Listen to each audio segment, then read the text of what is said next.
Anjani Larasati adalah definisi perempuan mandiri yang berhasil. Di usianya yang baru menginjak 32, ia sudah duduk di kursi tertinggi perusahaan rintisan keluarganya, sebuah agensi digital yang kini mulai diperhitungkan di ibu kota. Tangannya dingin, keputusannya tajam, dan visinya selalu beberapa langkah di depan para pesaing. Di ruang rapat, auranya begitu kuat hingga para manajer senior yang usianya jauh di atasnya pun segan untuk membantah argumennya tanpa data yang kuat. Kantor adalah kerajaannya, dan ia adalah ratu yang adil namun tegas. Namun, begitu pintu lift berdenting di lobi dan ia melangkah keluar dari gedung perkantoran yang megah itu, sosok ratu itu perlahan memudar. Ia berubah menjadi Anjani, seorang istri dari Arga Pratama. Bagi Anjani, Arga adalah pelengkap hidupnya yang sempurna. Pria itu tampan, karismatik, dan selalu tahu cara membuatnya tertawa, bahkan setelah hari terberat sekalipun. Mereka bertemu 5 tahun lalu, saat perusahaan Anjani masih merangkak. Arga, dengan pengalamannya di bidang pemasaran, masuk dan memberikan sentuhan magis yang turut melambungkan nama perusahaan. Kini, Arga menjabat sebagai direktur pemasaran, orang kepercayaan sekaligus belahan jiwa Anjani. Kehidupan mereka adalah potret ideal yang sering muncul di majalah gaya hidup. Sebuah rumah modern minimalis di kawasan elit, 2 mobil Eropa yang terparkir rapi di garasi, dan jadwal liburan ke luar negeri 2 kali setahun. Tidak ada pertengkaran hebat, hanya diskusi-diskusi kecil yang selalu berakhir dengan kecupan hangat dari Arga dan senyum lega dari Anjani. Anjani merasa ia memiliki segalanya. Karir yang cemerlang dan seorang suami yang mencintainya tanpa syarat. Setidaknya, itulah yang ia yakini sepenuh hati. Sore itu, Anjani sedang memeriksa laporan kuartalan di ruangannya yang luas dengan jendela kaca dari lantai ke langit-langit, menyajikan pemandangan kota yang sibuk. Pikirannya fokus, jarinya menari lincah di atas tablet, hingga sebuah ketukan pelan di pintu membuyarkan konsentrasinya. Fikri, manajer sumber daya manusia kepercayaannya, masuk dengan membawa beberapa map. Maaf Bu Anjani, ini daftar kandidat untuk posisi junior strategist yang lolos seleksi akhir. Sesuai permintaan Pak Arga, prosesnya dipercepat, kata Fikri sambil meletakkan map di atas meja.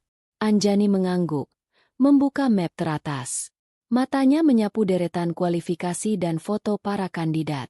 Ia berhenti pada satu profil. Fania Anjani, lulusan baru dengan nilai sangat memuaskan dan beberapa pengalaman magang yang relevan. Fotonya menunjukkan seorang gadis muda dengan senyum polos dan mata yang berbinar penuh ambisi. Fania ini terlihat menjanjikan. Pengalamannya sesuai dengan yang kita butuhkan, komentar Anjani, lebih pada dirinya sendiri. Arga sudah mewawancarainya. Sudah, Bu. Pak Arga sangat terkesan dengan Fania. Menurut beliau, Fania punya energi positif dan cepat belajar. Beliau merekomendasikan Fania untuk langsung diterima, jawab Fikri. Anjani tersenyum tipis. Ia percaya penuh pada penilaian Arga dalam hal sumber daya manusia. Baiklah, Fikri. Proses saja sesuai rekomendasi Arga. Tempatkan dia di bawah bimbingan langsung timnya. Beberapa minggu berlalu sejak Fania bergabung. Anjani sesekali melihatnya di pantry atau saat melintasi area kerja divisi pemasaran. Gadis itu memang tampak seperti yang digambarkan Arga. Rajin, sopan, dan selalu bersemangat. Anjani, sebagai atasan yang baik, bahkan pernah menghampirinya dan memberinya pujian saat ia melihat Fania masih bekerja hingga larut malam. Kerja bagus, Fania. Tapi jangan lupakan kesehatanmu, ya. Sapanya ramah saat itu. Fania hanya tersenyum malu-malu dan mengucapkan terima kasih. Terlihat sangat tersanjung. Anjani merasa senang memiliki karyawan berdedikasi seperti itu di perusahaannya. Namun, surga kecil Anjani mulai menunjukkan retakan pertamanya. Retakan itu muncul begitu halus, nyaris tak terlihat. Dimulai dari jadwal pulang Arga yang semakin tidak menentu. Ada rapat mendadak dengan klien. Sayang. Kamu makan malam duluan saja, ya. Begitu bunyi pesan yang semakin sering ia terima. Awalnya, Anjani memakluminya. Dunia agensi memang dinamis. Tetapi frekuensinya menjadi terlalu sering, bahkan untuk standar pekerjaan mereka. Suatu malam, saat Arga pulang lewat tengah malam, Anjani yang pura-pura tertidur di sofa terbangun. Saat Arga membungkuk untuk mengecup keningnya, sebuah aroma asing menguar dari kemejanya. Aroma parfum wanita yang manis dan lembut. Aroma bunga lili yang jelas bukan miliknya. Anjani adalah pencinta aroma citrus yang segar. Ia membuka matanya perlahan. Parfum baru? Tanyanya dengan suara serak. Arga tampak sedikit terkejut. Oh, ini? Tadi habis bertemu tim dari klien produk kecantikan. Mungkin parfum salah satu dari mereka menempel. Presentasinya heboh sekali tadi. Jawabnya lancar, terlalu lancar. Ia segera melepas kemejanya dan bergegas ke kamar mandi. Anjani duduk terdiam di sofa. Penjelasan Arga masuk akal. Sangat masuk akal. Tapi hatinya merasakan sesuatu yang lain. Sesuatu yang dingin dan mengganggu. Ia mencoba menepis perasaan itu, menyalahkan kelelahannya sendiri. Ia tidak boleh merusak kepercayaan yang telah mereka bangun hanya karena imajinasi liar. Kecurigaan itu ia kubur dalam-dalam, hingga beberapa hari kemudian, sebuah insiden kecil membuatnya tergali kembali. Mereka sedang menonton film di kamar tidur. Suasana santai dan hangat. Ponsel Arga yang tergeletak di meja nakas tiba-tiba bergetar, menampilkan notifikasi pesan di layar. Anjani tidak sengaja meliriknya. Nama kontak pengirimnya hanya sebuah emoji bunga matahari. Refleks Arga begitu cepat, lebih cepat dari biasanya. Ia menyambar ponsel itu, membalikannya, dan mematikan notifikasi dengan gerakan yang sedikit panik. Siapa? Tanya Anjani, mencoba terdengar biasa saja. Bukan siapa-siapa.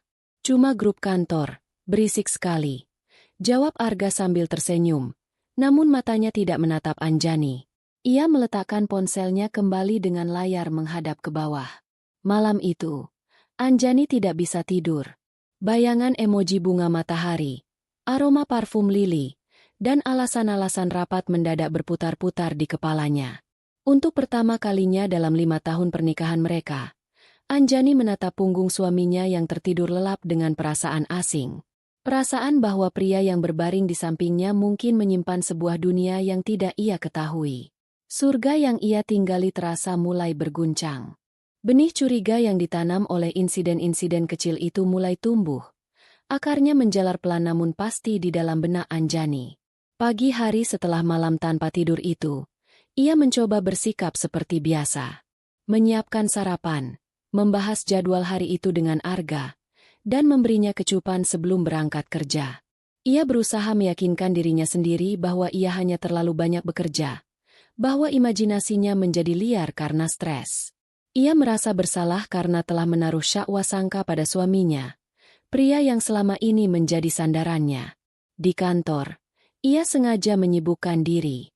Rapat maraton, memeriksa puluhan email, hingga turun langsung untuk memantau beberapa proyek. Ia butuh distraksi, apapun untuk mengusir pikiran-pikiran buruk yang menggerogoti ketenangannya. Ia ingin percaya pada Arga. Ia harus percaya. Kepercayaan adalah pondasi pernikahan mereka, dan ia tidak mau meruntuhkannya hanya karena firasat. Namun, takdir seolah ingin mengujinya. Sore itu, saat ia hendak pergi ke pantry untuk membuat secangkir teh, langkahnya terhenti. Dari lorong yang mengarah ke area kerja divisi pemasaran, ia melihat sebuah pemandangan yang membuat jantungnya berdebar kencang.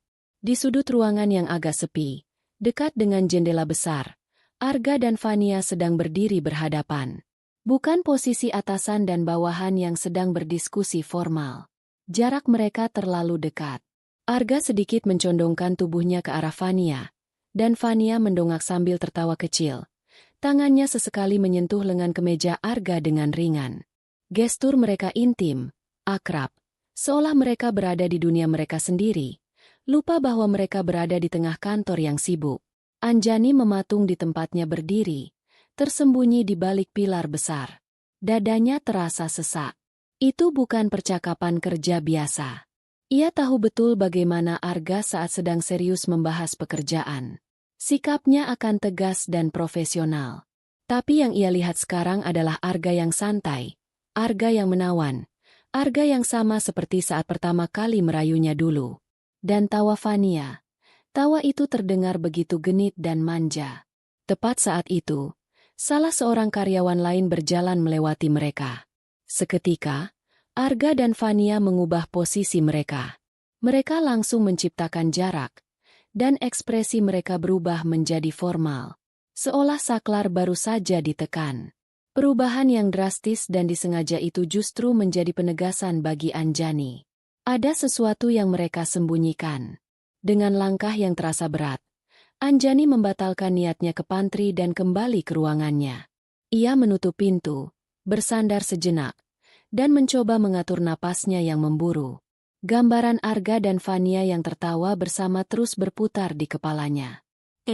Rasanya seperti ada tangan tak kasat mata yang meremas jantungnya. Malam itu, di meja makan, Anjani mencoba mengungkitnya. Ia harus tahu. Ia butuh penjelasan. Dengan nada yang ia usahakan sesantai mungkin, ia berkata, "Tadi sore aku lihat kamu lagi ngobrol serius sama Fania. Kelihatannya akrab sekali." Arga yang sedang menyendokkan nasi ke piringnya berhenti sejenak. Ia mengangkat wajahnya, menatap Anjani dengan ekspresi bingung yang dibuat-buat. "Oh, tadi? Biasa. Anak baru. Masih banyak yang harus diajarkan. Dia punya banyak pertanyaan soal strategi klien baru. Aku hanya membimbingnya." Jawabnya enteng. "Tapi kelihatannya bukan seperti diskusi pekerjaan," desak Anjani pelan. Matanya menatap lekat-lekat mencari kebohongan. Raut wajah Arga sedikit berubah. Ada kilat jengkel di matanya, meski hanya sesaat. "Sayang, aku ini direkturnya. Tentu saja aku harus membangun hubungan baik dengan timku agar mereka nyaman bekerja. Kalau aku terlalu kaku, bagaimana mereka bisa kreatif? Jangan berpikiran yang tidak-tidak, ya? Aku hanya melakukan pekerjaanku. Apa kamu meragukanku?" Skakmat. Arga membalikkan keadaan. Dengan satu kalimat terakhirnya, ia membuat Anjani merasa menjadi pihak yang salah. Ia yang cemburuan, ia yang berpikiran sempit, ia yang tidak profesional. Anjani terdiam. Ia tidak punya bukti apa-apa selain pengamatannya yang sekilas. Jika ia terus mendesak, ia hanya akan terlihat seperti istri posesif yang konyol. "Bukan begitu. Aku hanya bertanya," ucapnya lirih. Lalu menunduk menatap piringnya yang tiba-tiba terasa tidak berselera. Percakapan itu membuat dinding di antara mereka semakin tebal. Arga menjadi lebih berhati-hati, dan Anjani menjadi lebih waspada. Ia mulai memperhatikan hal-hal yang dulu ia abaikan. Bagaimana Arga sering menyebut nama Fania dalam percakapan santai mereka. "Fania punya ide bagus tadi." Atau, "Anak baru itu, si Fania, cepat sekali menangkap instruksi." Seolah-olah Arga sedang berusaha menanamkan citra Fania sebagai karyawan teladan di benak Anjani. Sebuah taktik yang kini Anjani sadari begitu licik. Pukulan telak yang meruntuhkan sisa-sisa kepercayaan Anjani datang seminggu kemudian. Ia sedang merapikan meja kerja Arga di ruang kerja mereka di rumah. Sesuatu yang biasa ia lakukan. Saat memindahkan tumpukan berkas, sebuah amplop putih terselip di antaranya. Amplop dari bank penerbit kartu kredit. Biasanya, tagihan datang melalui email, yang membuatnya semakin curiga. Tangannya bergetar saat membukanya. Matanya langsung tertuju pada satu baris transaksi yang paling mencolok. Pembelian di sebuah butik perhiasan mewah ternama, dengan nominal yang cukup untuk membeli sebuah mobil kota. Tanggalnya 3 minggu yang lalu, saat Arga mengaku sedang makan malam dengan klien penting hingga larut. Jantung Anjani seolah berhenti berdetak. Ia tidak pernah menerima hadiah perhiasan semahal itu. Ia tidak pernah diajak ke butik itu. Jadi, untuk siapa perhiasan ini? Napasnya tercekat di tenggorokan. Ia mencoba berpikir jernih. Mungkin untuk hadiah klien? Mungkin untuk ibunya? Tapi jumlahnya terlalu besar untuk hadiah klien biasa, dan ia tahu betul selera perhiasan ibu mertuanya, yang lebih menyukai model klasik dan sederhana, bukan dari butik trendy seperti yang tertera di tagihan. Malamnya, saat Arga sudah pulang, Anjani menunggunya di ruang kerja. Ia letakkan lembar tagihan itu di atas meja, di bawah lampu baca yang menyorotnya dengan terang. "Ini apa, Arga?" tanyanya dengan suara yang berusaha ia jaga agar tetap tenang, meski di dalam dirinya badai sedang mengamuk. Arga melihat tagihan itu, dan untuk sepersekian detik, Anjani melihat kepanikan melintas di matanya sebelum ia berhasil menutupinya dengan senyum santai. "Oh, astaga, aku lupa cerita sama kamu. Ini, sayang, adalah senjata rahasia kita," katanya sambil duduk di hadapan Anjani. "Senjata rahasia?" ulang Anjani, tidak mengerti. "Iya, ingat Bu Retno? Klien dari Jepang yang super sulit itu? Tim kami akhirnya berhasil menutup kesepakatan besar dengannya. Dan hadiah ini adalah bagian dari biaya entertainment untuk memastikan beliau tetap loyal pada kita. Kamu tahu kan betapa pentingnya dia untuk portofolio perusahaan. Aku sengaja tidak bilang, mau memberimu kejutan kalau laporannya sudah final." Jelas Arga panjang lebar. Narasinya terdengar begitu meyakinkan, begitu profesional. Anjani menatap suaminya. Setiap kata yang keluar dari mulut Arga terdengar logis. Di dunia bisnis, hal seperti itu memang biasa terjadi. Tapi intuisi Anjani, insting seorang wanita yang telah dikhianati, berteriak bahwa semua itu adalah kebohongan. Kebohongan yang dirangkai dengan sangat rapi. Ia melihat mata Arga, mencoba mencari celah, tetapi yang ia temukan hanyalah tatapan tulus yang dipalsukan dengan sempurna. Ia mengangguk pelan, berpura-pura menerima penjelasan itu. "Oh, begitu. Baiklah kalau untuk kepentingan perusahaan." Ia bangkit dari kursinya, meninggalkan Arga di ruang kerja. Saat berjalan menuju kamar tidur, air matanya akhirnya jatuh. Bukan air mata kesedihan, melainkan air mata kekecewaan yang membakar. Malam itu, ia tidak lagi merasa ragu. Ia tahu suaminya berbohong. Benih curiga itu telah tumbuh menjadi pohon keyakinan yang kokoh. Anjani yang naif dan penuh percaya telah mati. Yang tersisa adalah seorang ratu yang kerajaannya diusik, dan ia tidak akan tinggal diam. Rencana mulai tersusun di kepalanya yang dingin. Permainan ini baru saja dimulai. Rasa sakit akibat pengkhianatan adalah api. Pada awalnya, ia membakar dengan panas yang menyakitkan, melahap semua logika dan meninggalkan hanya jelaga keputusasaan. Namun bagi Anjani, api itu tidak padam. Ia membiarkannya menyala, mengendalikannya dengan kehendak bajanya, hingga panasnya yang membakar berubah menjadi energi yang dingin dan terfokus. Kepedihan itu telah bermetamorfosis menjadi sebuah tujuan. Ia tidak lagi membutuhkan pengakuan Arga. Ia butuh bukti. Bukti yang solid, tak terbantahkan, dan bisa ia gunakan untuk menghancurkan dunia palsu yang telah dibangun suaminya di atas kepercayaannya. Pagi itu, Anjani memanggil Fikri ke ruangannya. Fikri adalah salah satu karyawan pertama di perusahaan ini, direkrut oleh Anjani sendiri jauh sebelum Arga bergabung. Loyalitasnya tidak pernah diragukan. Pria kurus berkacamata itu adalah pengamat yang ulung dan penjaga rahasia yang andal. Ia lebih dari sekadar manajer sumber daya manusia. Ia adalah benteng pertahanan Anjani di dalam perusahaan. "Duduk, Fikri," kata Anjani dengan suara tenang yang tidak mencerminkan badai di dalam dirinya. Ia menunggu Fikri duduk di kursi di hadapannya sebelum melanjutkan. "Saya memanggilmu untuk sebuah masalah yang sangat rahasia. Saya butuh bantuanmu, dan ini harus tetap di antara kita berdua. Apapun yang terjadi." Fikri mengangguk. Raut wajahnya serius. "Tentu, Bu. Saya siap."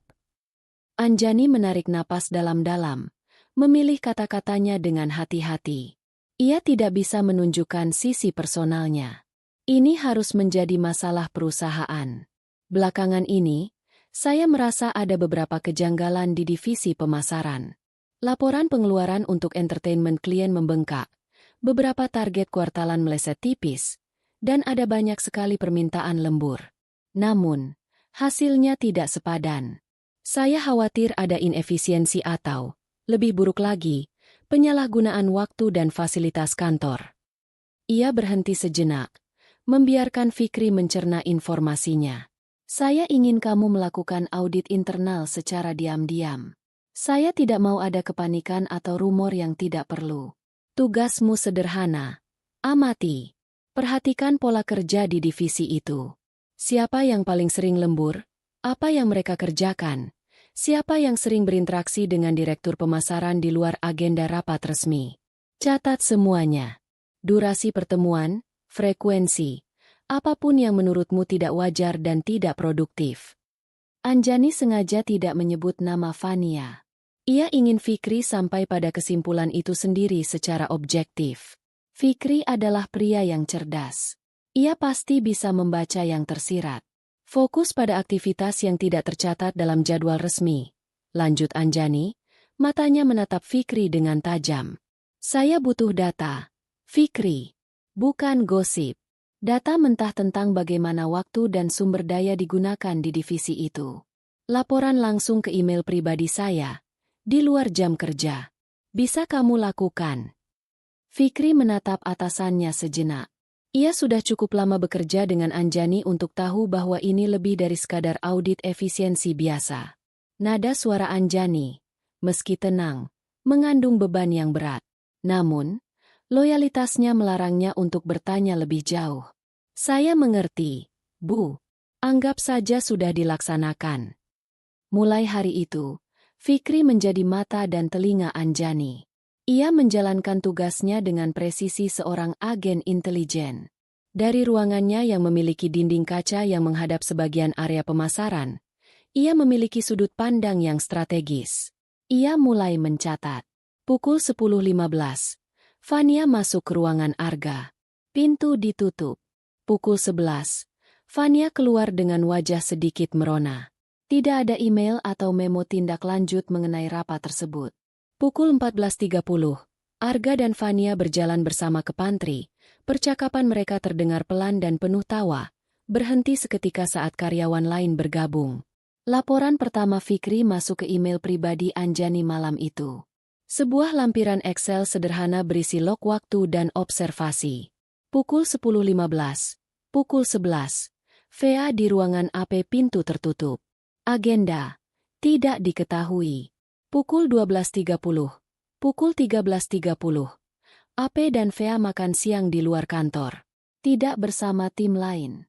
Pukul 16.45, VA kembali masuk ke ruangan AP membawa 2 cangkir kopi.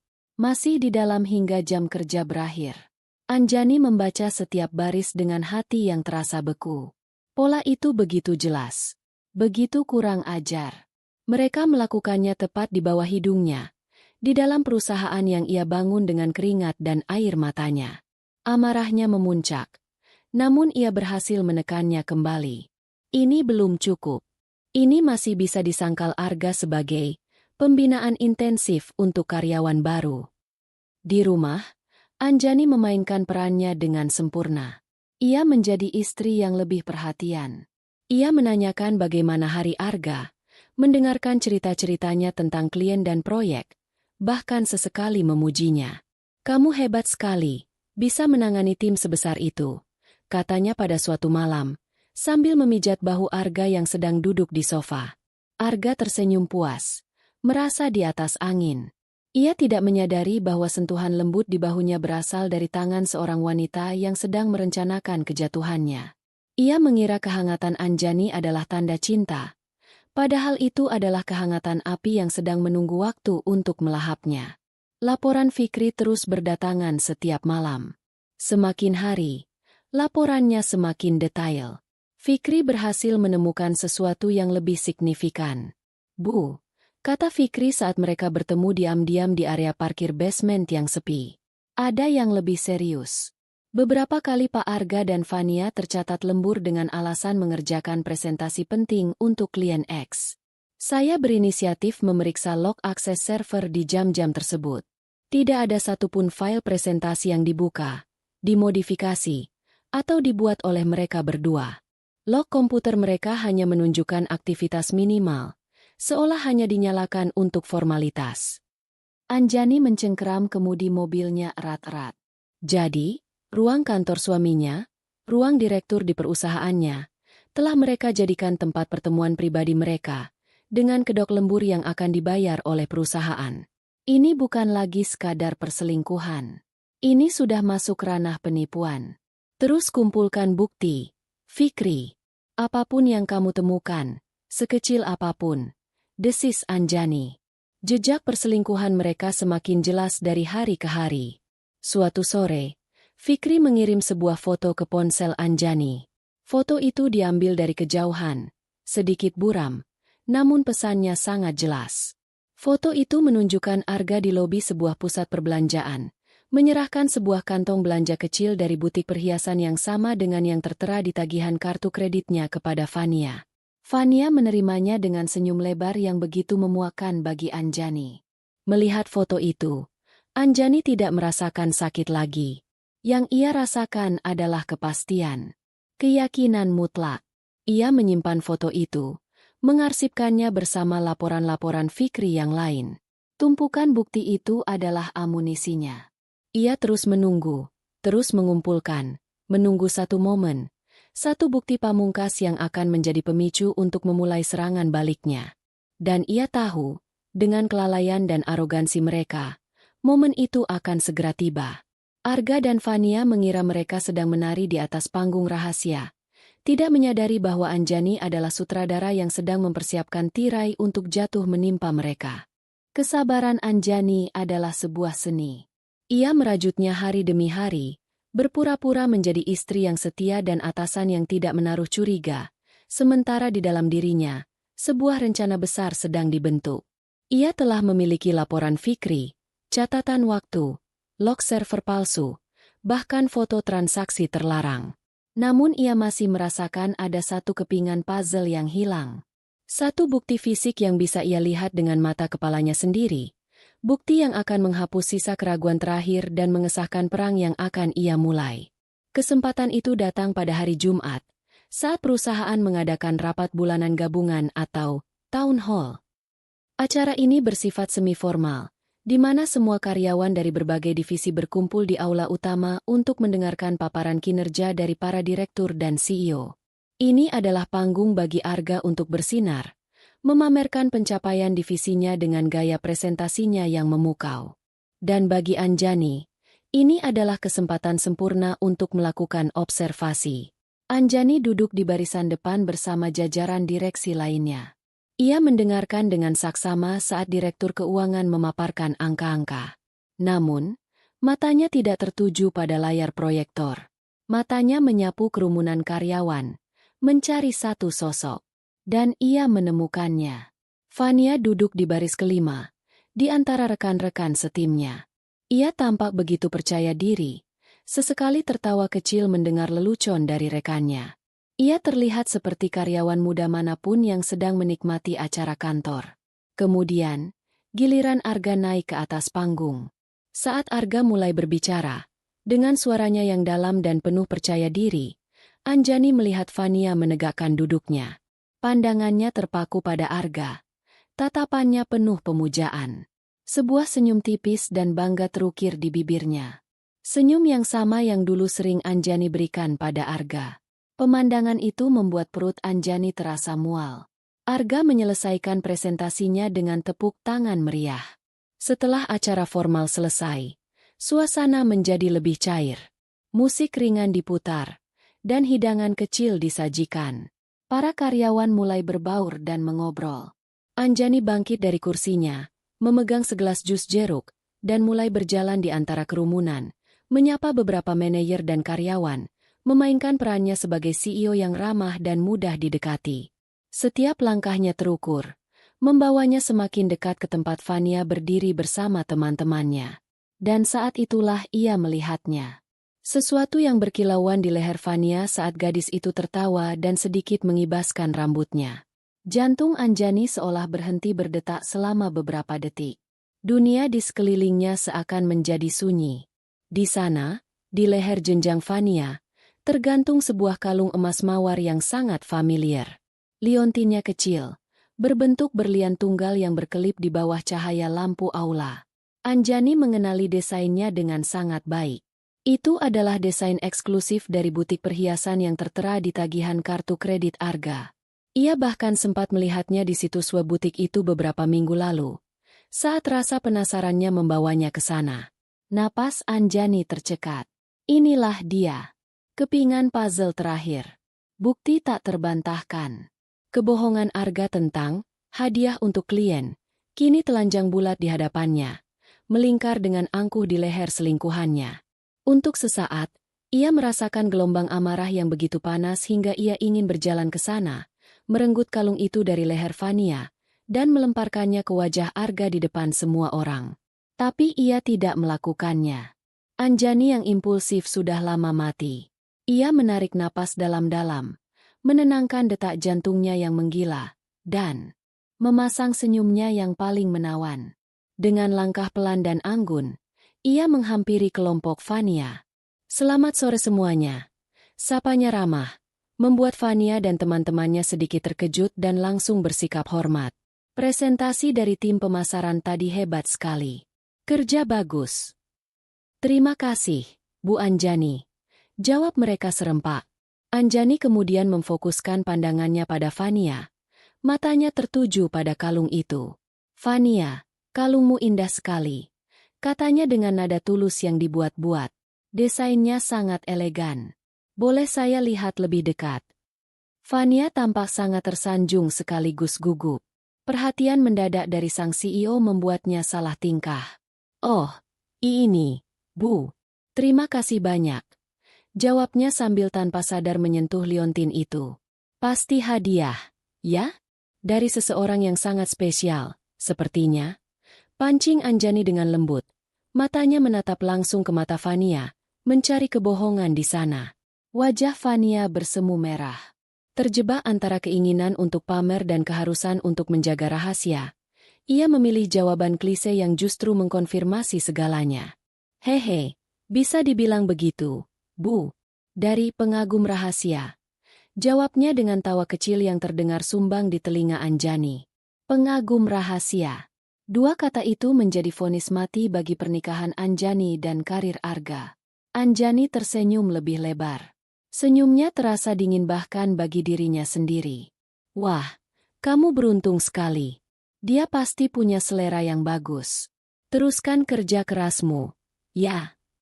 Setelah mengucapkan kalimat itu, Anjani berbalik dan berjalan pergi, meninggalkan Fania yang masih merasa bangga dengan pujiannya. Anjani terus berjalan, melintasi aula, keluar menuju koridor yang sepi. Ia bersandar di dinding yang dingin, memejamkan matanya sejenak. Tidak ada air mata. Yang ada hanyalah kelegaan yang aneh.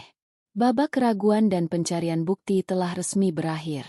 Sekarang, babak perhitungan akan dimulai. Ia mengeluarkan ponselnya. Bukan Fikri yang ia hubungi. Ia menekan nomor panggilan cepat nomor 2 di kontaknya. Gita, sahabatnya sejak kuliah, yang kini menjadi salah satu pengacara korporat paling ditakuti di kota itu. "Gita," kata Anjani begitu panggilan tersambung. Suaranya datar dan tanpa emosi. "Aku butuh bantuanmu. Sekarang juga. Ini tentang Arga." Malam itu juga, mereka bertemu di kantor Gita yang lengang. Di bawah cahaya lampu meja yang temaram, Anjani menceritakan semuanya. Ia menjabarkan setiap detail tanpa tangisan, tanpa histeria. Ia menyajikan fakta-fakta seperti seorang klien yang sedang melaporkan kasus. Laporan Fikri, log server, foto, tagihan kartu kredit, dan puncaknya, kalung di leher Fania. Gita mendengarkan dengan saksama. Rahangnya mengeras seiring dengan cerita Anjani. Sebagai sahabat, hatinya ikut sakit. Tetapi sebagai pengacara, otaknya bekerja dengan cepat, menganalisis setiap sudut hukum. "Bajingan," desis Gita setelah Anjani selesai. "Maaf, An, tapi dia benar-benar bajingan. Ini bukan hanya perselingkuhan. Dia menggunakan fasilitas perusahaan, memanipulasi laporan lembur, dan kemungkinan besar menggunakan dana perusahaan untuk membiayai perempuan itu. Kita bisa menjeratnya dari sisi hukum perusahaan, bukan hanya hukum keluarga." "Itulah yang aku mau, Git," sahut Anjani. Aku tidak mau perceraian yang berlarut-larut dan penuh drama. Aku mau dia hancur. Hancur secara profesional, hingga ia tidak punya apa-apa lagi. Aku mau dia dipecat dengan cara yang paling memalukan. Gita mengangguk. Matanya berkilat tajam. Baik. Kalau begitu, kita susun strateginya. Pertama dan yang paling penting, kita amankan asetmu. Semua aset warisan dari keluargamu, saham perusahaan atas namamu sebelum menikah. Kita harus lindungi itu semua dari gugatan harta gono gini. Aku akan segera mengurus perjanjian pasca nikah dan pemisahan aset secepatnya. Kedua, lanjut Gita, kita butuh jebakan. Jebakan profesional. Kita tidak bisa memecatnya hanya berdasarkan perselingkuhan. Itu akan terlihat seperti balas dendam pribadi dan bisa jadi bumerang. Kita harus menciptakan sebuah skenario di mana dia dan perempuan itu terbukti secara mutlak tidak kompeten dan merugikan perusahaan. Sebuah kesalahan fatal yang tidak bisa dimaafkan oleh dewan direksi. Mendengar kata jebakan, sebuah ide mulai terbentuk di benak Anjani. Sebuah proyek besar, proyek krusial yang ia tahu berada di luar jangkauan kemampuan Fania, dan Arga, karena arogansinya, pasti akan meremehkannya. Aku tahu caranya, kata Anjani. Matanya kini berkilat dengan cahaya yang dingin dan penuh perhitungan. Aku akan memberinya tali.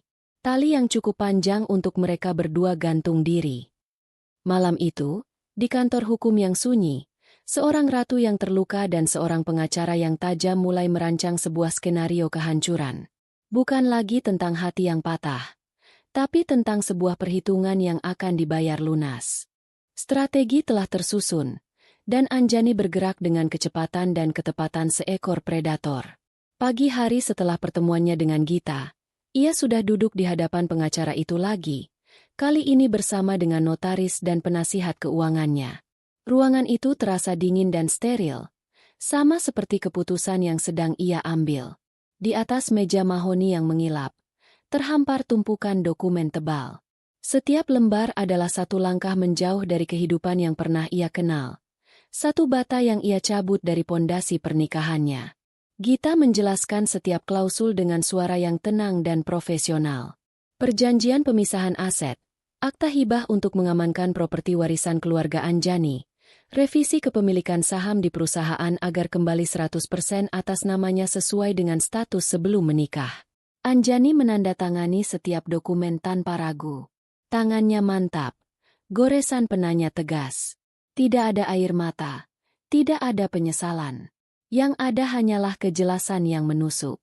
Ia sedang melakukan operasi penyelamatan. Menyelamatkan masa depannya, kerajaannya, dan harga dirinya dari seorang pria yang telah ia anggap sebagai raja pendampingnya. Dengan ini, secara hukum, semua aset yang berasal dari keluargamu dan keuntungan perusahaan yang diatribusikan padamu sebelum pernikahan, aman. Jika nanti sampai pada perceraian, Arga hanya bisa menuntut bagian dari aset yang kalian peroleh bersama selama pernikahan. Dan dengan posisinya sekarang, jumlah itu tidak akan seberapa. Jelas Gita sambil merapikan kembali dokumen-dokumen yang telah ditandatangani. Bagus. Hanya itu jawaban Anjani. Langkah pertama selesai. Benteng pertahanannya telah kokoh. Sekarang, saatnya untuk membangun panggung jebakan. Hari Senin berikutnya, Anjani mengadakan rapat dewan direksi yang mendadak. Suasana di ruang rapat terasa tegang. Para kepala divisi bertanya-tanya. Spekulasi beredar. Anjani masuk ke ruangan dengan aura yang berbeda dari biasanya. Lebih bersemangat, lebih berapi-api. Ia berdiri di depan, tersenyum lebar, membuat semua orang, termasuk Arga, merasa sedikit lebih tenang. Selamat pagi, semuanya. Maaf untuk pertemuan mendadak ini, tapi saya punya berita yang sangat menarik. Mulainya, suaranya memenuhi ruangan. Ia menekan remote, dan layar proyektor di belakangnya menyala, menampilkan logo sebuah korporasi multinasional raksasa dari Eropa, Elysian Corp. Seluruh ruangan terkesiap. Elysian Corp adalah klien impian. Mendapatkan mereka akan melambungkan nama agensi Anjani ke level internasional.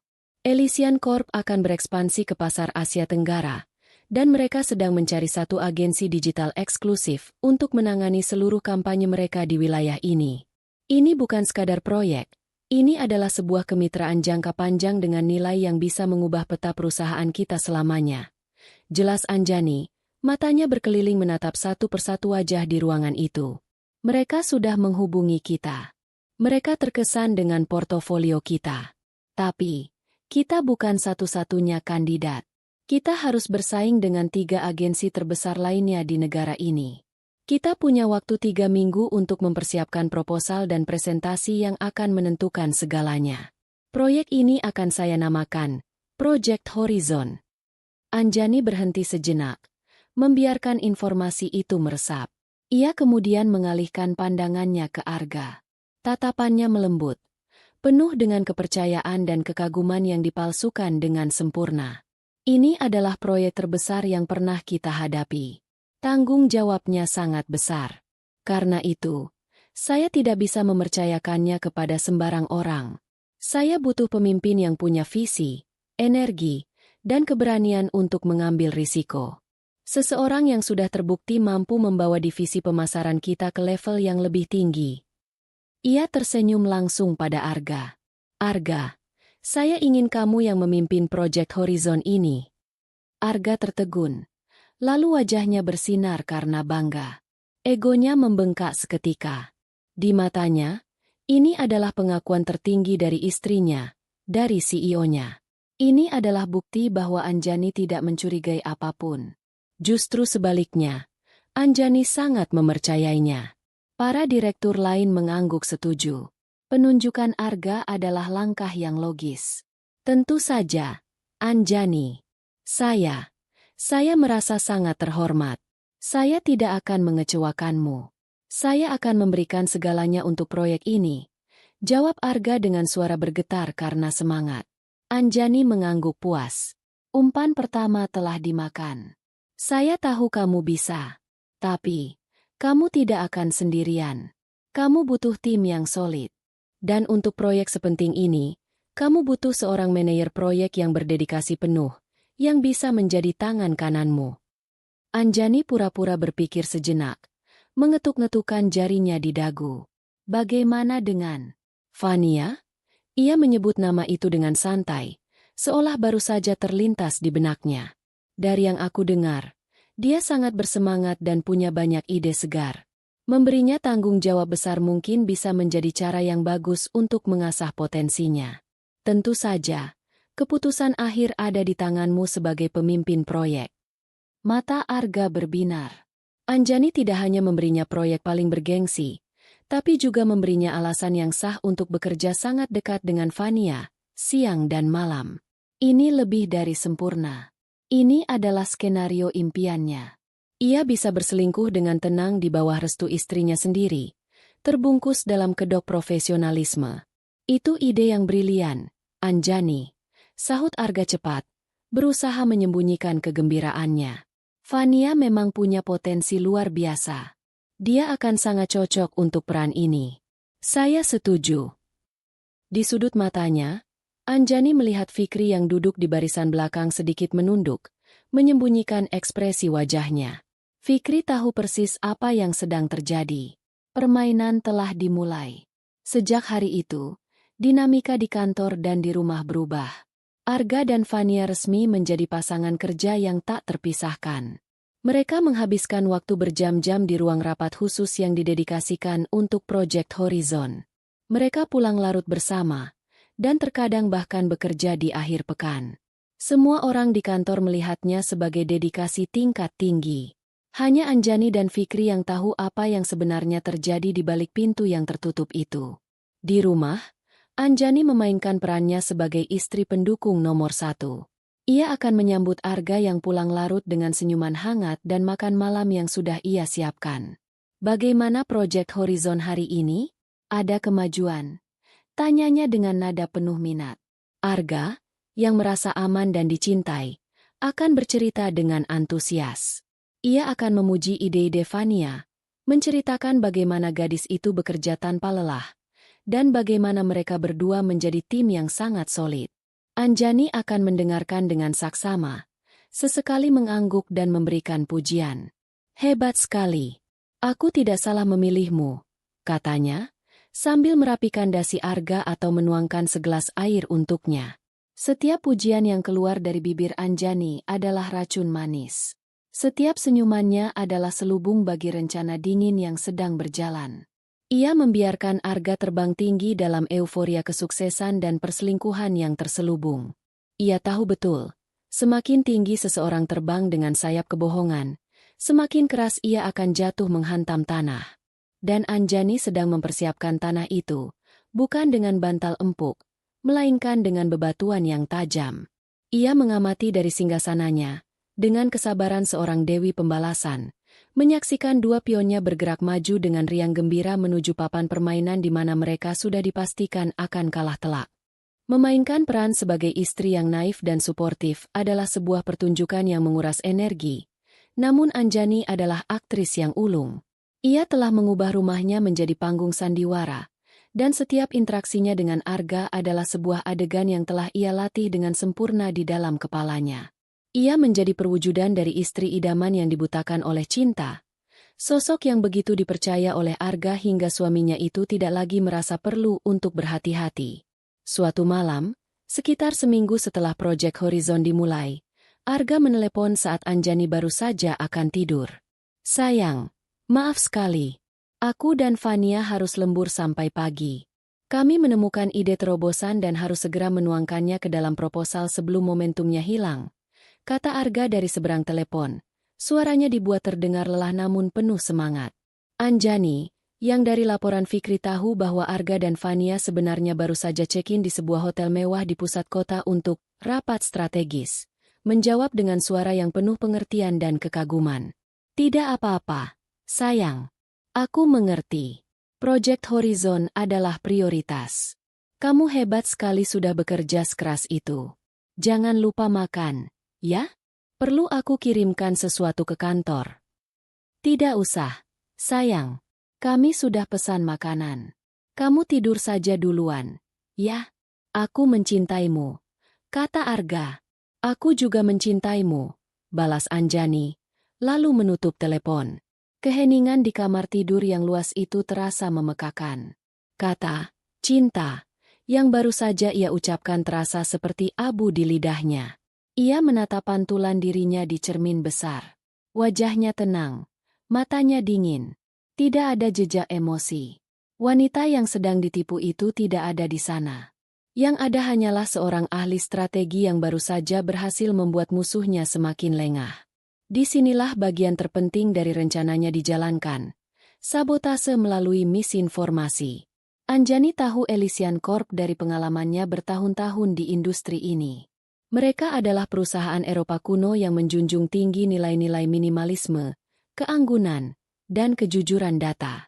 Kampanye pemasaran mereka selalu bersih, lugas, dan menghindari klaim yang berlebihan. Mereka benci desain yang norak dan strategi penjualan yang agresif. Informasi krusial ini tersimpan di dalam kepala Anjani dan dalam beberapa folder arsip klien lama yang hanya bisa diakses oleh level CEO. Keesokan harinya, Arga datang ke ruangan Anjani. An, aku butuh data riset dan contoh proposal untuk klien dari industri sejenis dengan Elysian Corp. Timku butuh referensi untuk membangun kerangka proposal kita. Pintanya. Inilah momen yang ditunggu Anjani. Tentu saja. Jawabnya dengan senyum manis. Ia segera mengirim pesan kepada Fikri. Fikri, tolong siapkan data untuk Arga. Berikan dia studi kasus keberhasilan kita dengan Starlight Cosmetics dan Raptor Energy Drink. Berikan semua detailnya. Itu adalah perintah yang jenius sekaligus mematikan. Starlight Cosmetics adalah klien yang target pasarnya remaja. Kampanyenya penuh dengan warna-warni cerah, influencer yang heboh, dan slogan-slogan yang bombastis. Raptor Energy Drink, lebih parah lagi, strategi pemasarannya sangat agresif, mengandalkan citra maskulinitas yang berlebihan. Keduanya memang proyek yang berhasil, tetapi secara filosofi, mereka adalah antitesis dari Elysian Corp. Memberikan dua studi kasus itu kepada Arga dan Fania sama saja dengan memberi mereka kompas yang salah di tengah hutan belantara.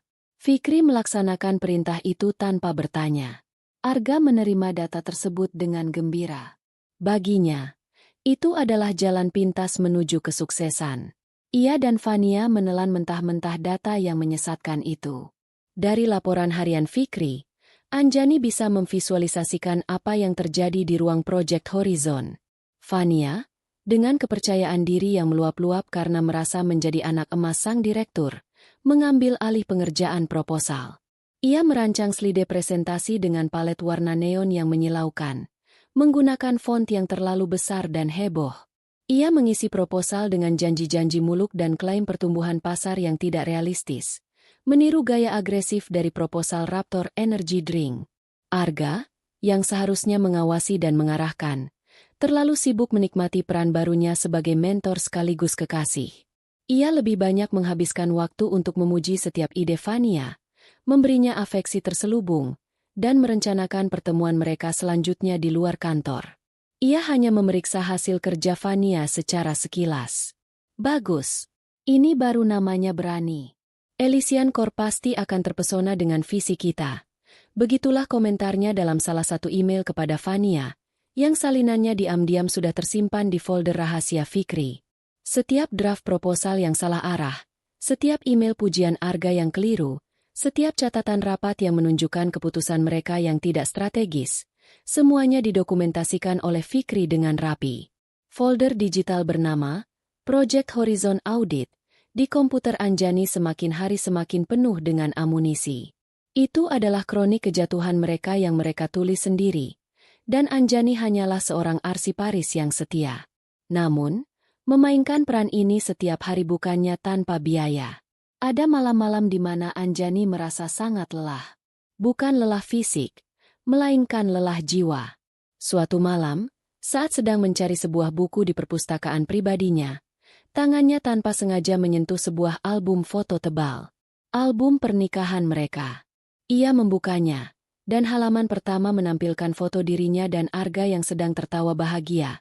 Mata mereka berbinar tulus, tanpa kebohongan, tanpa kepura-puraan. Untuk sesaat, topengnya retak. Ia merasakan sengatan pedih dari kenangan itu. Dari wanita yang dulu begitu mudah percaya dan mencintai tanpa syarat. Sebuah desahan berat keluar dari bibirnya. Apakah wanita itu masih ada di suatu tempat di dalam dirinya? Ia menyentuh foto wajah Arga yang tersenyum, dan yang ia rasakan bukanlah kerinduan, melainkan kehampaan yang dingin. Pria di foto itu sudah tidak ada. Mungkin tidak pernah ada. Yang ada hanyalah ilusi yang ia ciptakan sendiri. Dengan cepat, ia menutup album itu dan meletakkannya kembali di rak paling belakang. Momen kelemahan itu telah berlalu. Ia tidak boleh goyah. Tidak saat garis finish sudah di depan mata. 3 minggu berlalu dengan cepat. Malam sebelum hari presentasi, Arga pulang dengan aura seorang pemenang. Ia melemparkan tas kerjanya ke sofa dan memeluk Anjani dari belakang saat istrinya itu sedang menyiram tanaman di teras dalam. Besok adalah hari besar, bisiknya di telinga Anjani. Aku merasa sangat yakin.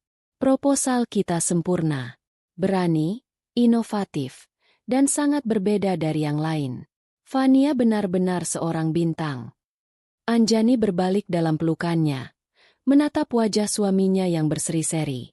Ia mengangkat tangannya, merapikan rambut Arga yang sedikit berantakan, dan memasang senyumnya yang paling tulus. Aku tidak pernah meragukanmu, sayang, katanya dengan suara lembut. Aku tahu kamu pasti akan membuat semua orang terkesan. Ia berjinjit dan memberikan sebuah kecupan singkat di pipi Arga. Sebuah kecupan Yudas. Istirahatlah malam ini. Kamu butuh energi penuh untuk besok. Lanjutnya. Malam itu, saat Arga sudah tertidur pulas, lelah setelah bekerja keras, dan penuh dengan mimpi kemenangan, Anjani masih terjaga. Ia duduk di depan laptopnya, bukan untuk bekerja, tetapi untuk meninjau kembali senjatanya untuk terakhir kali. Ia membuka folder Project Horizon Audit. Ia membaca email-email itu. Ia melihat draft-draft presentasi yang norak itu. Ia memeriksa bukti-bukti pengeluaran fiktif. Semuanya lengkap. Semuanya sempurna. Besok, Arga dan Fania akan berjalan masuk ruang dewan direksi dengan kepala tegak, siap untuk mempresentasikan mahakarya kebodohan mereka. Mereka akan melakukannya di depan seluruh jajaran manajemen senior dan, yang terpenting, di depan Anjani. Mereka mengira itu adalah panggung kemenangan mereka. Mereka tidak tahu bahwa itu adalah panggung eksekusi. Dan Anjani, sang sutradara sekaligus algojo, sudah siap di belakang tirai, menunggu saat yang tepat untuk memberikan aba-aba terakhir. Ruang rapat dewan direksi terasa sesak, meskipun ukurannya sangat luas. Udara di dalamnya dingin oleh pendingin ruangan, namun juga berat oleh ekspektasi. Seluruh jajaran manajemen senior duduk mengelilingi meja oval raksasa yang terbuat dari kayu jati solid. Wajah mereka serius dan penuh penantian.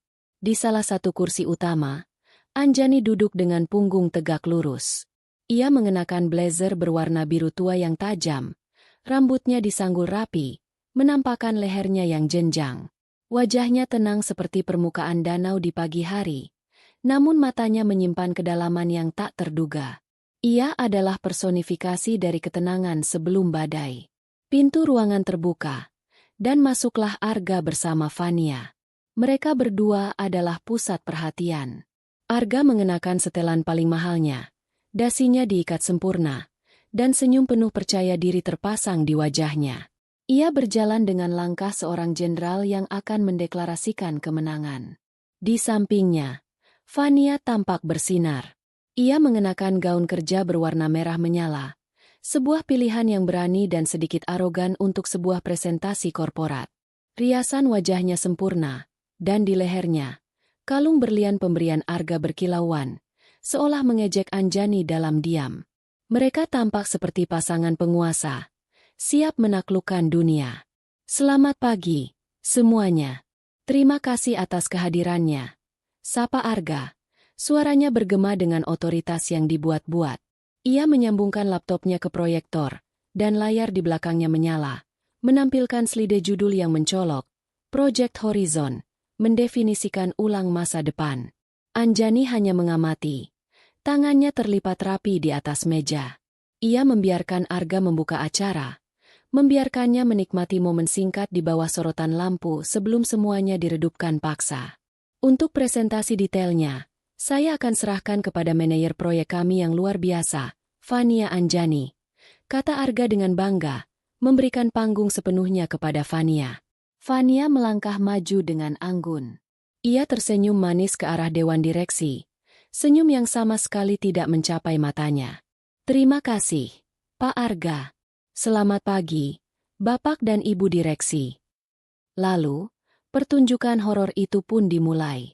Slide pertama menampilkan gambar ledakan warna neon dengan slogan bombastis yang sama sekali tidak mencerminkan citra Elysian Corp yang elegan. Para manajer senior yang telah berkecimpung di industri ini selama puluhan tahun mulai saling berpandangan. Direktur Keuangan, Pak Tirtayasa, seorang pria tua yang konservatif, mengerutkan keningnya dalam-dalam. Fania terus berbicara dengan antusiasme yang terlatih. Ia memaparkan strategi media sosial yang agresif, menggunakan bahasa gaul dan meme yang sedang tren, menyarankan penggunaan influencer yang terkenal kontroversial untuk menciptakan gebrakan. Ia memproyeksikan angka-angka pertumbuhan yang fantastis dan tidak masuk akal, mengutip data dari studi kasus Starlink Cosmetics yang jelas-jelas tidak relevan. Setiap kalimat yang keluar dari mulutnya adalah paku yang ia tancapkan sendiri di peti mati karirnya.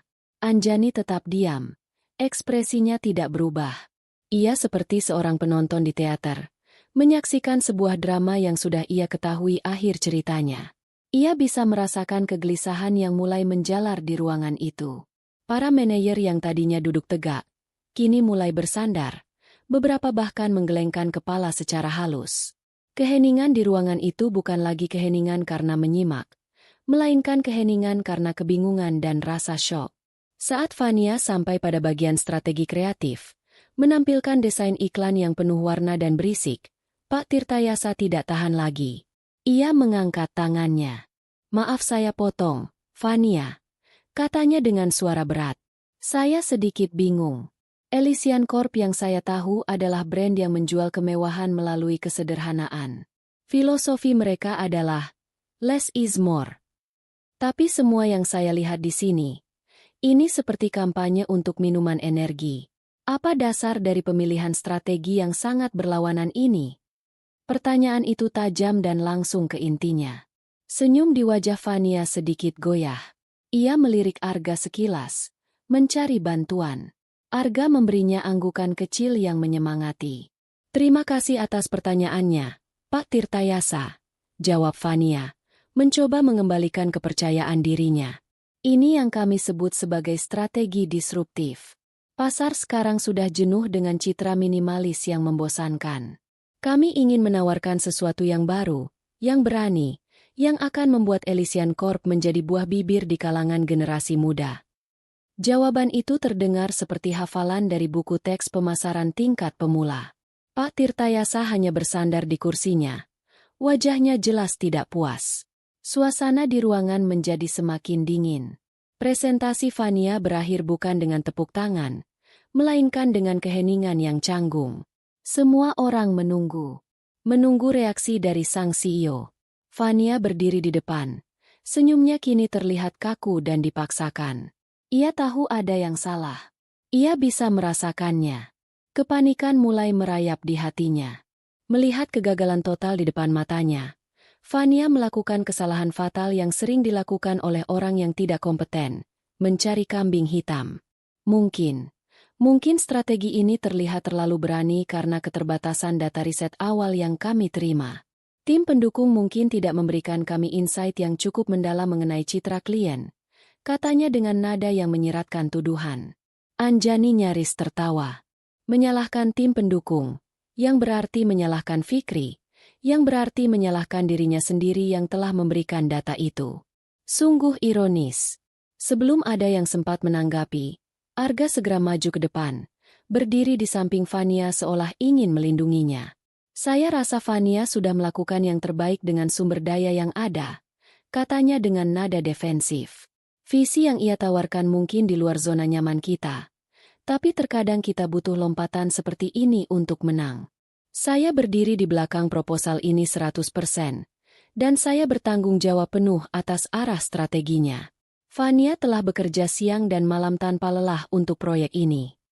Pembelaan Arga yang begitu berapi-api dan personal itu menjadi bensin yang menyiram api kecurigaan. Di forum profesional seperti itu, seorang direktur tidak seharusnya membela manajer proyeknya dengan cara yang begitu emosional. Ia tidak membela proposalnya. Ia membela Fania sebagai pribadi. Semua orang di ruangan itu, yang tadinya hanya menduga-duga, kini melihat dengan mata kepala mereka sendiri. Ada sesuatu yang lebih dari sekadar hubungan kerja di antara mereka berdua. Topeng profesionalisme mereka telah retak dan jatuh berkeping-keping. Proyek itu hancur, dan bersamaan dengan itu, reputasi mereka berdua ikut terkubur di bawah reruntuhannya. Anjani menatap mereka berdua yang berdiri berdampingan di depan. Terlihat seperti dua terdakwa yang menunggu vonis. Ia tahu, sekaranglah waktunya. Setelah pembelaan Arga yang kikuk itu menggantung di udara yang beku, Anjani akhirnya bergerak. Ia tidak membanting meja atau meninggikan suaranya. Sebaliknya, ia bangkit dari kursinya dengan gerakan yang pelan dan anggun. Setiap mata di ruangan itu tertuju padanya. Keheningan yang tadinya canggung kini berubah menjadi tegang, penuh antisipasi. Ia berjalan ke depan ruangan. Langkah sepatunya yang berhak tinggi menggema pelan di lantai marmer. Ia berhenti di samping Arga dan Fania, namun tidak menatap mereka. Pandangannya lurus tertuju pada dewan direksi. Terima kasih, Arga, Fania. Mulainya, suaranya terdengar sangat tenang, namun ada nada sedingin es di baliknya. Presentasi yang sangat mencerahkan. Kata terakhir itu ia ucapkan dengan penekanan yang membuat semua orang tahu itu adalah sebuah sarkasme yang tajam. Ia mengambil remote proyektor dari tangan Fania yang gemetar. Kegagalan proyek Horizon ini memang sangat disayangkan. Kerugian potensialnya sangat besar. Namun, seperti yang kalian lihat, kegagalan ini bukan hanya karena strategi yang keliru atau riset yang salah arah. Anjani berhenti sejenak, membiarkan kalimatnya menggantung.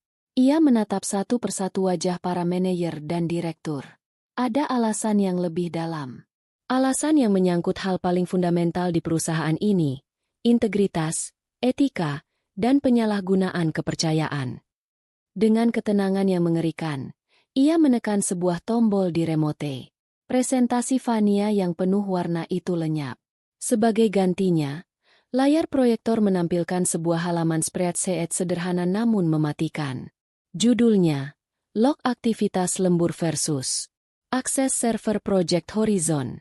Di kolom pertama, tercatat puluhan jam lembur yang diklaim oleh Arga dan Vania selama 3 minggu terakhir, lengkap dengan tanggalnya. Di kolom kedua, tercatat log akses server dari tim IT pada jam dan tanggal yang sama.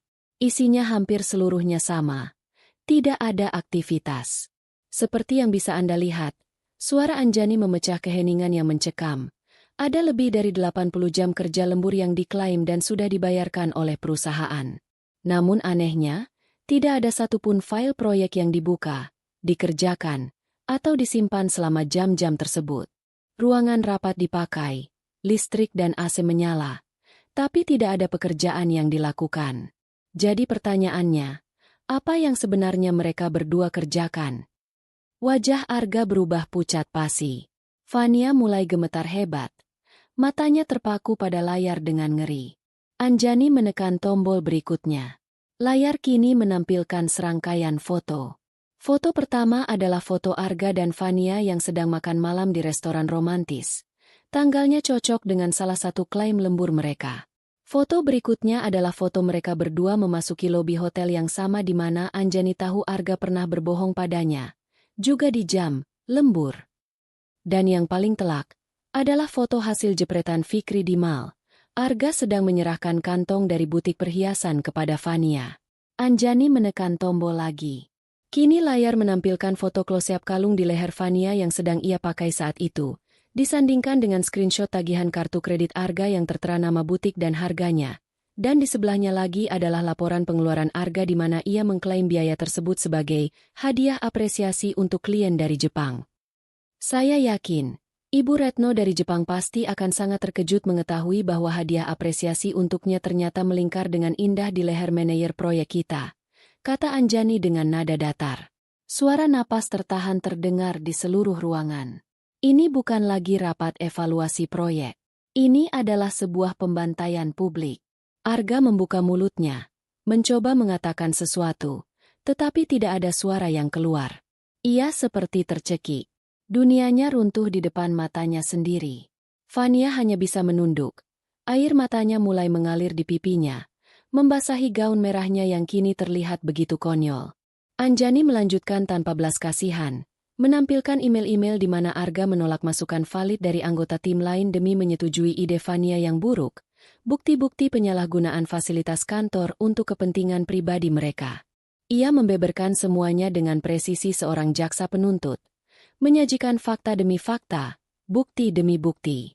Setelah slide terakhir ditampilkan, Anjani mematikan proyektor, membuat ruangan kembali temaram.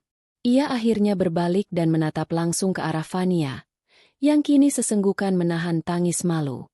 Nona Vania Anjani, kata Anjani, suaranya kini tidak lagi dingin, melainkan tegas dan bergemuruh dengan otoritas seorang ratu yang menjatuhkan titah. Anda masuk ke perusahaan ini dengan kebohongan. Anda menyalahgunakan kepercayaan atasan Anda. Anda bersekongkol untuk menipu perusahaan, menyebabkan kerugian finansial dari klaim lembur fiktif, dan yang terpenting, Anda adalah penyebab utama dari kegagalan proyek paling krusial dalam sejarah perusahaan kita. Ia berhenti, membiarkan setiap kata menancap dalam. Atas dasar penipuan, penyalahgunaan aset perusahaan, dan perilaku tidak etis yang menyebabkan kerugian besar, Anjani mengucapkannya dengan perlahan dan jelas, memastikan setiap suku katanya terdengar oleh semua orang di ruangan itu. Detik ini juga, Anda saya pecat. Kalimat itu bagaikan bunyi palu hakim yang diketuk dengan keras. Vania tersentak seolah baru saja ditampar. Arga hanya bisa mematung. Wajahnya kosong, hancur lebur. Tidak ada yang berani bersuara. Keheningan di ruangan itu begitu total, seolah semua orang ikut menahan napas. Di tengah keheningan itu, Anjani berdiri tegak, tak tergoyahkan. Perhitungannya telah selesai. Eksekusinya telah dilaksanakan dengan sempurna di depan umum.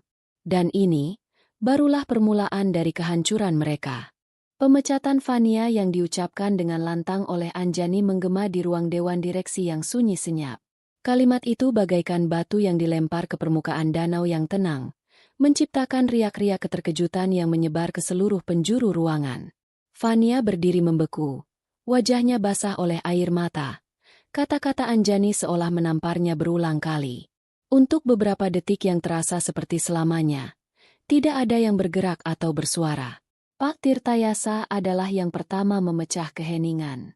Ia berdeham keras. Suaranya yang berat dan berwibawa langsung menarik perhatian. Saya rasa semuanya sudah sangat jelas, katanya. Matanya menatap tajam ke arah Arga yang masih mematung seperti patung lilin. Penyalahgunaan wewenang, manipulasi data, dan tindakan yang jelas-jelas merugikan citra serta finansial perusahaan. Ini tidak bisa ditoleransi. Ia kemudian menoleh kepada direktur lainnya. Saya mengusulkan rapat dewan tertutup, sekarang juga, untuk membahas status direktur pemasaran kita. Tidak ada satupun yang membantah.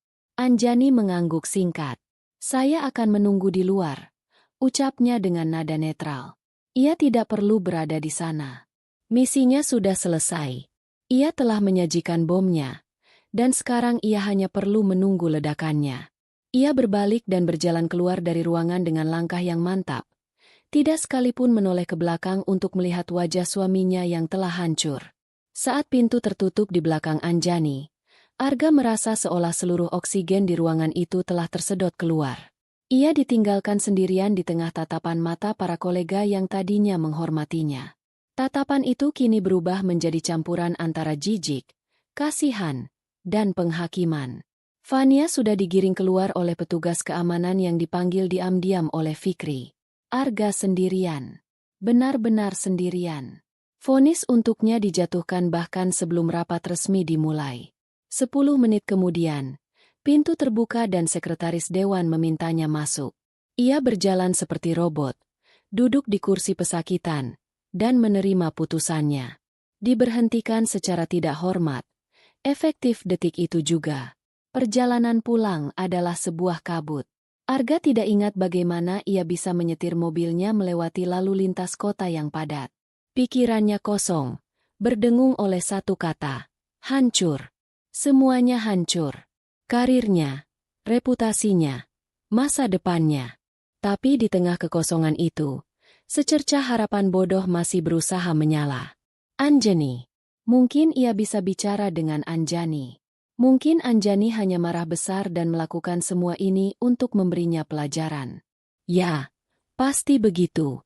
Anjani mencintainya. Cinta mereka 5 tahun ini tidak mungkin hilang begitu saja. Ia hanya perlu meminta maaf dengan sungguh-sungguh, bersujud jika perlu. Ia akan berjanji akan berubah, meninggalkan Fania, dan menjadi suami yang paling setia di dunia. Ia yakin Anjani akan luluh. Ia selalu bisa meluluhkan Anjani. Dengan keyakinan yang dipaksakan itu, ia memarkir mobilnya di garasi. Ia melangkah masuk ke dalam rumah yang terasa anehnya sunyi. Biasanya, akan ada aroma masakan atau musik lembut yang diputar Anjani. Sekarang, hanya ada keheningan. Dan di tengah ruang depan yang luas, di bawah lampu gantung kristal mereka, berdiri 3 buah koper besar dan beberapa kotak kardus. Semuanya miliknya. Pakaiannya, sepatunya, buku-bukunya, bahkan stik golf kesayangannya. Dikemas dengan rapi. Terlalu rapi. Seolah ini bukanlah hasil dari kemarahan sesaat, melainkan sebuah operasi yang telah direncanakan dengan teliti. Jantungnya mencelos. Harapan bodoh itu padam seketika, digantikan oleh gelombang panik yang dingin. Anjani? Panggilnya. Suaranya serak. Anjani muncul dari arah ruang keluarga. Ia sudah berganti pakaian. Blazer birunya yang mengintimidasi telah digantikan oleh kaos putih sederhana dan celana panjang longgar. Wajahnya tanpa riasan. Rambutnya digerai bebas. Ia terlihat santai, seolah baru saja menyelesaikan pekerjaan rumah biasa. Ketenangannya adalah hal yang paling menakutkan yang pernah Arga lihat seumur hidupnya. Apa-apaan ini? Tanya Arga, menunjuk ke arah koper-kopernya. Sayang, aku tahu aku salah. Aku salah besar. Aku minta maaf. Tolong, jangan seperti ini. Kita bisa bicarakan ini baik-baik. Anjani tidak menjawab. Ia hanya bersandar di dinding, melipat tangannya di dada, dan menatap Arga dengan tatapan kosong. Tatapan seorang hakim yang sudah menjatuhkan vonis dan tidak tertarik mendengar pembelaan apapun lagi. Melihat kebisuan Anjani, kepanikan Arga memuncak. Ia mendekat, mencoba meraih tangan Anjani, tapi Anjani menghindar. Tolong katakan sesuatu, desaknya. Aku hilaf. Sayang, aku bersumpah itu tidak berarti apa-apa. Fania, dia hanya pelarian. Kamu tahu tekanan pekerjaan. Aku. Ia mulai meracau, mencari-cari alasan, menyalahkan tekanan pekerjaan, menyalahkan Fania yang katanya terus menggodanya.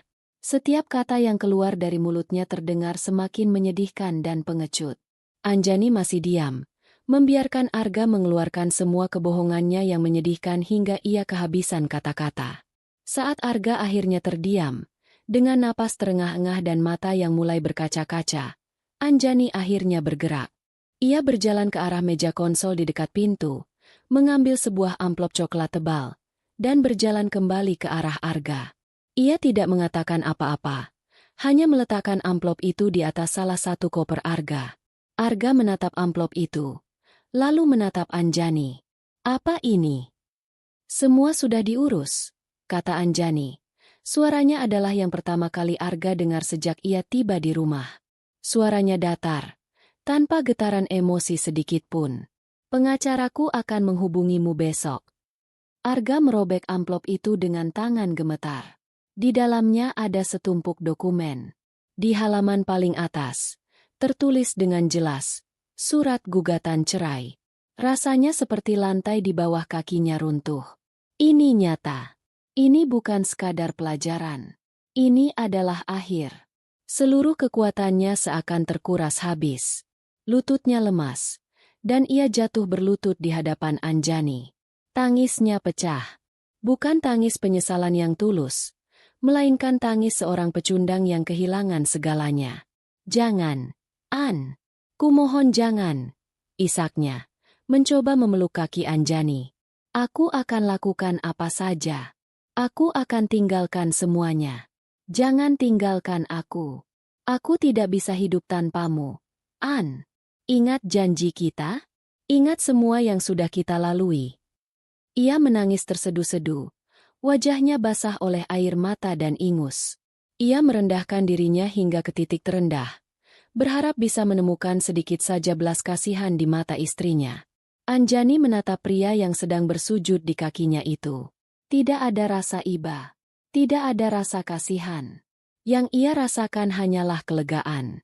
Monster yang selama ini menghantuinya ternyata hanyalah seorang pria lemah yang menyedihkan. Ia menunduk sedikit, bukan untuk membantunya berdiri, tapi agar Arga bisa mendengar kata-katanya dengan sangat jelas.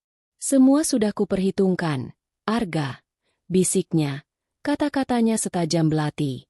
Sejak hari aku mencium aroma parfumnya di kemejamu. Sejak aku melihat kalungnya di lehernya. Setiap senyumanku padamu, setiap pujianku, setiap sentuhanku, semuanya adalah bagian dari rencana ini. Mata Arga melebar ngeri. Ia berhenti menangis, digantikan oleh rasa takut yang luar biasa. Wanita di hadapannya ini bukanlah Anjani yang ia kenal. Ini bukan hukuman, Arga. Lanjut Anjani, suaranya tetap tenang. Ini adalah akibat. Akibat dari setiap kebohonganmu, setiap pengkhianatanmu, setiap kali kamu meremehkan aku. Sekarang, ambil barang-barangmu, dan pergi dari rumahku. Ia menegakkan tubuhnya, berbalik, dan berjalan menuju kamarnya tanpa menoleh lagi, menutup pintu di belakangnya dengan pelan. Suara klik pintu yang terkunci itu menjadi penutup dari pernikahan mereka. Dari kehidupan Arga yang pernah ia kenal. Di ruang depan, Arga tetap berlutut di antara puing-puing hidupnya. Seorang pecundang yang telah diperhitungkan hingga langkah terakhirnya. 1 tahun kemudian. Mentari sore memancarkan cahaya keemasan di atas kota Jakarta yang tak pernah tidur. Namun di sudut kecil ini, di sebuah kafe dengan taman rindang yang tersembunyi di antara gedung-gedung pencakar langit, suasananya terasa damai. Anjani duduk sendirian di meja luar ruangan, menyesap es americanonya sambil membalik halaman sebuah novel. 1 tahun telah berlalu, dan waktu telah menjadi penyembuh sekaligus pemahat yang ulung. Perusahaannya, setelah goncangan singkat akibat pemecatan seorang direktur, justru melesat lebih kencang. Tanpa benalu yang menggerogoti dari dalam, Anjani merombak total divisi pemasaran, menempatkan orang-orang yang benar-benar kompeten dan berintegritas. Hasilnya luar biasa. Beberapa bulan lalu, mereka berhasil memenangkan penghargaan sebagai agensi digital paling inovatif se-Asia Tenggara. Dan ironisnya, Elysian Corp, setelah mendengar tentang perombakan besar dan integritas baru yang diusung perusahaan, memberikan sebuah proyek percontohan kepada mereka. Sebuah kemenangan kecil yang terasa sangat manis. Anjani sendiri telah berubah. Jika dulu ia adalah seorang ratu yang dingin dan penuh perhitungan, kini ia adalah seorang ratu yang bijaksana. Masih tegas, masih brilian, tapi ada kehangatan baru di matanya. Ada tawa yang lebih sering terdengar darinya di kantor. Ia belajar untuk mendelegasikan lebih banyak, mengambil lebih banyak waktu untuk dirinya sendiri. Ia mulai melukis lagi, hobi masa kecilnya yang lama terlupakan. Ia tampak lebih hidup, lebih bercahaya, dan lebih bahagia dari yang pernah ia rasakan selama bertahun-tahun. Perceraiannya dengan Arga selesai dalam beberapa bulan saja. Dengan bukti-bukti yang begitu kuat, Arga tidak bisa menuntut apa-apa selain pembagian kecil dari aset yang mereka peroleh bersama, jumlah yang tidak seberapa. Pria itu lenyap dari hidupnya seperti asap. Tiba-tiba, kedamaian sore itu sedikit terganggu oleh suara piring pecah, diikuti oleh suara bentakan yang kasar dari arah dalam kafe. "Kamu ini bisa kerja tidak? Lihat apa yang kamu lakukan. Gaji kamu saya potong." Anjani mengangkat kepalanya dari novel. Pandangannya tanpa sengaja mengarah ke sumber keributan. Seorang manajer kafe sedang memarahi seorang pelayan perempuan yang berdiri menunduk ketakutan di antara pecahan beling dan tumpahan kopi. Pelayan itu mengenakan seragam kafe yang sedikit kebesaran. Rambutnya diikat ekor kuda seadanya, dan wajahnya tampak kuyu dan lelah. Saat pelayan itu mengangkat wajahnya sekilas untuk bergumam minta maaf, jantung Anjani tidak berdebar, napasnya tidak tercekat. Ia hanya merasakan sedikit keterkejutan yang dingin. Pelayan itu adalah Vania. Wajah yang dulu dipoles riasan mahal dan dihiasi senyum angku itu kini pucat dan polos. Kepercayaan dirinya yang meluap-luap telah menguap, digantikan oleh aura kepasrahan. Kalung berlian yang dulu dengan bangga ia pamerkan, kini hanya menyisakan bekas samar di lehernya yang terekspos. Anjani mengamati Vania yang berjongkok dengan gemetar, memunguti pecahan piring satu persatu dengan tangan kosong. Anjani tidak merasakan kasihan. Ia juga tidak merasakan kepuasan. Ia hanya merasa hampa, seolah sedang melihat orang asing yang tidak pernah berarti apa-apa dalam hidupnya. Ia mengalihkan pandangannya kembali ke jalanan di luar kafe, mencoba melanjutkan bacaannya.